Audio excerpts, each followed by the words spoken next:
My name is Zaynah and I love baking. I think it should be awarded as the best hobby in the world. Baking is an amazing time pass and can help a person feel better if everything else fails. Whenever I'm bored, I go to the kitchen and bake something for myself and my family.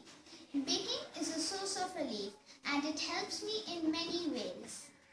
Sometimes when I am sad, I bake savory items. The accurate measurements, the right amount of salt with a pinch of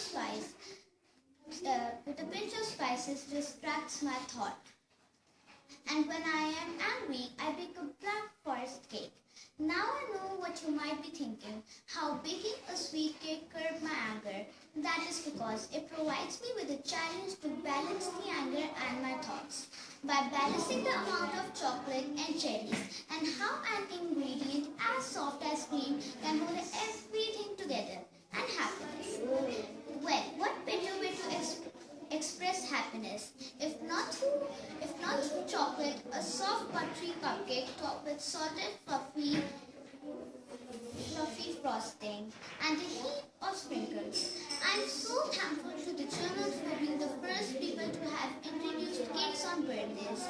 They're my friends, you see. Baking is a source of relief of companionship. It is an expression of your inner self when words abandon you. Thank you.